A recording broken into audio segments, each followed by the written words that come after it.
വെക്കുന്നു, നിങ്ങൾ അനുഭവിച്ചാലും. പൂഞ്ഞാറിലും പാലായിലും നമ്മൾ വിചാരിക്കുന്നത് പോലെയല്ല കാര്യങ്ങൾ. അങ്ങനെ പറഞ്ഞു കൊടുക്കണം. ഞാനും പറയണേ, ഞാനും ആരുടെ അല്ല എന്ന് വെച്ചാൽ എല്ലാവരുടെയാണ്. ഞാനും ഷോൺ ജോർജ് കേരള നിയമസഭയിൽ കാണും. ഒരഴകുമൊക്കെ കണ്ട ചേട്ടന്റെ മോന്റെ കാമദേവനായിരിക്കും. അല്ലടാ പാപ്പി, പിന്നെ ഈ തന്തയുടെ മോനല്ലയോ? അസൂയ. നാട്ടുകാർക്ക് മുഴുവൻ എന്നോടും അച്ഛനോടും അസൂയ. ഞാനും ഷോൺ ജോർജ് കേരള നിയമസഭയിൽ കാണും. എത്ര മനോഹരമായ നടക്കാത്ത സ്വപ്നം. നടക്കൂടാ, നടക്കും. ഒരു ഗതിയില്ലാതെ നീ പെരുവഴി കൂടെ നടക്കും. കേരള നിയമസഭയിൽ കാണും. കേരള നിയമസഭയിൽ കാണും. ഹലോ. നാട്ടുകാരുടെ മുഖത്ത് എങ്ങനെ നോക്കും? അതിന് നീ നാട്ടുകാരുടെ മുഖത്ത് നോക്കാറില്ലല്ലോ. ഈ നാട്ടുകാരെങ്ങനെ നിന്റെ മുഖത്ത് നോക്കുന്നു? പരാജയം എപ്പോഴും പരാജയമാണ്. പി സി ജോർജ് ജയിച്ചതിന്റെ ചെലവെപ്പോഴാ കിട്ടും? ബിസി ആയി പോയോണ്ട. പക്ഷെ വേറെ കുഴപ്പമില്ല, 4-ാം തീയതിന് സ്വീകരണം വെള്ളമൊക്കെ പോയി. അങ്ങനെ പ്രശ്നമുണ്ട്. Good morning. എന്തൊക്കെ അക്കരെ നിൽക്കണ പശുവിനെ കണ്ട് ഇക്കരെ നിൽക്കണ മൂരി മുക്കറ ഇട്ട പശുവിന് ചെന പിടിക്കില്ല. ഇനിയെങ്കിലും ഒന്ന് മനസ്സിലായി.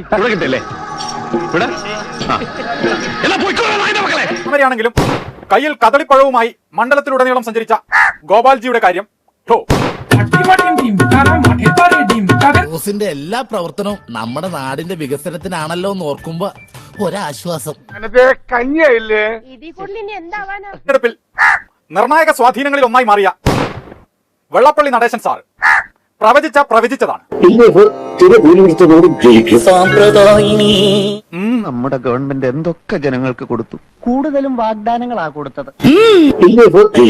ഇപ്പൊ ചൂടായത് കൊണ്ടാണോന്ന് അറിയില്ല, കേരളത്തിലാകെ ഒരു വല്ലാത്ത കാറ്റ്, ഒരു കാറ്റ് വീശുന്നുണ്ട്. ഇവിടുത്തെ കാറ്റാണ് കാറ്റ്. ആ കാറ്റ് LDF അനുകൂലമായ കാറ്റാണ്.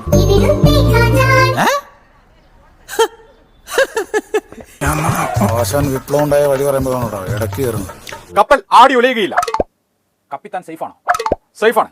കോൺഗ്രസിനും യൂത്ത് കോൺഗ്രസിനും കേരളത്തിലെ ജനങ്ങൾ റീത്തുവെക്കും. വിഡ്ഢിത്തരം പറയാതിരിക്കാ. മനഃപൂർവ്വം പറയണതല്ല, ജന്മനാ വിഡ്ഢിയാണേ. പരമനാറി പട്ടി കഴിവേറടാ മോളെ. മുന്നണിയുടെ വിജയത്തിൽ നിർണായക സ്വാധീനമായി മാറിയ MV ഗോവിന്ദൻ സാറിന്റെ ഉന്നം ചില്ലറയൊന്നുമല്ല. 110 സീറ്റാണ് ഉന്നം വെക്കുന്നത്. അതുകൊണ്ട് തന്നെ അതിന്റേതായ ചില അഹംഭാവങ്ങളൊക്കെ എനിക്കുണ്ട്. നിനക്കിനി ജയിക്കണമെങ്കിൽ ഒറ്റ വഴിയേ ഉള്ളൂ. കുടുംബക്ഷേത്രത്തിലേക്ക് ഒരു നേർച്ച നേർന്നേക്ക്, ചെലപ്പോ ഫലിച്ചേക്കും.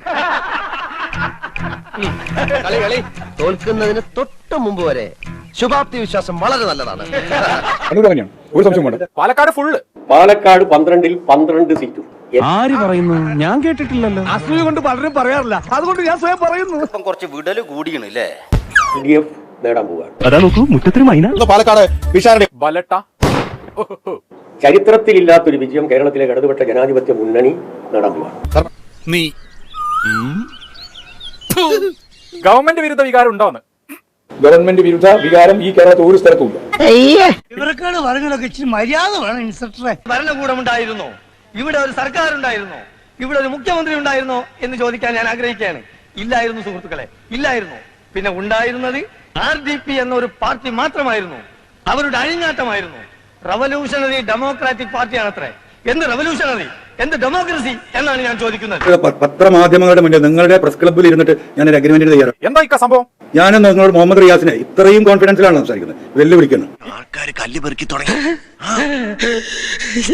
ഇക്കയുടെ എഗ്രിമെന്റ് എന്താണെന്ന് നോക്കാം.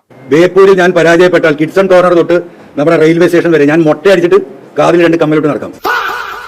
എന്തിനിവിടെ പറയാൻ പോകുന്നു? അല്ല, ഒരു കണക്ഷൻ കിട്ടിയപ്പോ സാരില്ലടാ, നീ എവിടെ പരിപാടി അവതരിപ്പിച്ചാലും ഇത് തന്നെയാണല്ലോ നിന്റെ വർഗവഞ്ചകരെ ഒറ്റപ്പെടുത്തും. രാഷ്ട്രീയ വഞ്ചന കാട്ടിയവരെ ജനങ്ങളുടെ മുമ്പിൽ തുറന്നു കാട്ടും. എന്നിട്ട് എന്താ ചെയ്യുന്ന?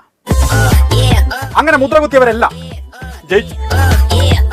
ഉടനെ അവര് നിയമസഭയിലേക്ക് പുറപ്പെടും. കേരളത്തിലെ സഖാക്കളെ പറ്റിയൊക്കെ അറിയില്ലെന്ന് ചോദിക്കണോ? ഞങ്ങളുടെ പാർട്ടി അന്നും ഇന്നും സത്യത്തിനോടൊപ്പം മാത്രമേ നിലകൊണ്ടിട്ടുള്ളൂ. വാർത്ത കൊടുക്കുമ്പോ അത് മറക്കണ്ട. എല്ലാരും ഒന്ന് മാറിക്കോ, ചെവി പൊത്തു ചെയ്യണേ. ശോഭേച്ച് പടക്കം പൊട്ടിക്കാൻ പോവാണ്. എന്തായാലും പാലക്കാട് ഞങ്ങൾ പടക്കം പൊട്ടിക്കുമെന്നുള്ള കാര്യത്തിൽ തർക്കമില്ല. അത്രയും വേണം, കുറച്ച് കടുപ്പത്തിരിക്കട്ടെ. പടക്കത്തിന്റെ ഒച്ച ഇഷ്ടപ്പെട്ടുവെങ്കിൽ ലൈക്ക് ആൻഡ് സബ്സ്ക്രൈബ്. ഇതെന്റെ 10ാമത്തെ തെരഞ്ഞെടുപ്പാണ്. 9 തെരഞ്ഞെടുപ്പുകളിലും 9 എണ്ണത്തിൽ തോറ്റു.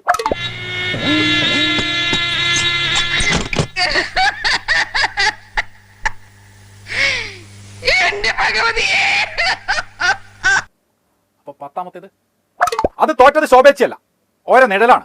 നിങ്ങൾക്ക് സുഹൃത്തെ ഇതിൽ ഒരു നിഴലാണ്. എന്നെന്തിനെ പൊക്കി പറയണേ അതൊരു വലിയ സംഭവം അല്ലേ പിന്നെ വേറെ ആരും ഇല്ലെങ്കിൽ മഞ്ചേശ്വരത്ത് എത്രയാണ് NDA പ്രതീക്ഷ? അതൊരു അരലച്ച.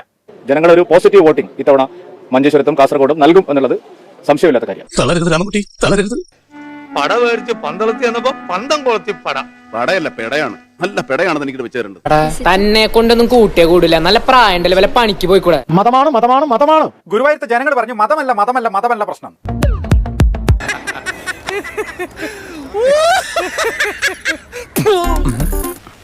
എന്തൊക്കെ ബഹളമായിരുന്നു. മലപ്പുറം കത്തി, മെഷീൻ ഗണ്ണ്, ബോംബ്, ഒലക്കര മൂട്. ഇത് പാർട്ടിയുടെ നിശ്ചയത്തെക്കാൾ കൂടുതൽ കൊടുങ്ങല്ലൂരമ്മയുടെ നിശ്ചയമായിരിക്കും. അല്ല പറഞ്ഞ വിശ്വസിക്കോ? ഇല്ല, വിശ്വസിക്കില്ലേ? എന്റെ മതി നിന്റെ ചായ കുടി. അഹങ്കാരി എന്താ നീയൊക്കെ? ഡബിൾ എഞ്ചിൻ സർക്കാർ ഉണ്ടാകും, BJPക്ക് മന്ത്രിമാരുണ്ടാകും, NDAക്ക് മുഖ്യമന്ത്രി ഉണ്ടാകും ഈ വരാൻ പോകുന്ന അസംബ്ലി തെരഞ്ഞെടുപ്പിൽ. കാരണം ശ്രീമാൻ മോദിയാണ് ഗ്യാരണ്ടി പറഞ്ഞിട്ടുള്ളത്. അതങ്ങനെ അല്പന ഐശ്വര്യം കിട്ടി അർദ്ധരാത്രിക്ക് കൊട പിടിക്കും ഇതുപോലെ. അത് പിന്നെ പറയണോ? എന്റെ വോട്ടും വീട്ടുകാരുടെ വോട്ടും ഈ പണിക്കാരുടെ വോട്ടും ഒക്കെ നിങ്ങൾക്ക് തന്നെ. പേടിക്കണ്ട, ജയിച്ചതുപോലെ തന്നെ ധൈര്യമായിട്ട് പോയിക്കോ. ഞാനല്ലേ പറയുന്നത്. ശരി ഇവനൊക്കെ ആര് വോട്ട് ചെയ്യാൻ, ഇവനൊക്കെ എവിടെ ജയിക്കാൻ? കെട്ടിവെച്ച കാശ് പോലും കിട്ടൂല. ജനം ഇടതുപക്ഷ സർക്കാരിനോട് പറഞ്ഞു നിങ്ങൾ സമ്പൂർണ്ണ സാക്ഷരത നേടിയതാണ് നമുക്കടിയായത്. എങ്ങനെ? സാക്ഷരത നേടിയപ്പോൾ ജനങ്ങൾക്ക് വിവരം വന്നല്ലോ. അതുകൊണ്ടാണോ ഇത്തവണ അവർ നമുക്ക് വോട്ട് ചെയ്യാത്തത് എന്നാണ് എന്റെ സംശയം. അത് ശരിയാ, ജനങ്ങൾക്ക് നല്ല ബുദ്ധി വന്നാ പിന്നെ അവരെല്ലാ പാർട്ടിക്കാരെയും കല്ലെറിഞ്ഞ് കൊല്ലാനിടയുണ്ട്. കൈ കൊണ്ടുവന്ന് എന്താ എടുത്തോ, എന്നിട്ട് ഇറങ്ങാ. ഒരു ചുവന്ന സ്വിച്ച് കാണുന്നുണ്ടോ? കാണുന്നുണ്ട്. ചുവന്ന സ്വിച്ച് അമർത്തി.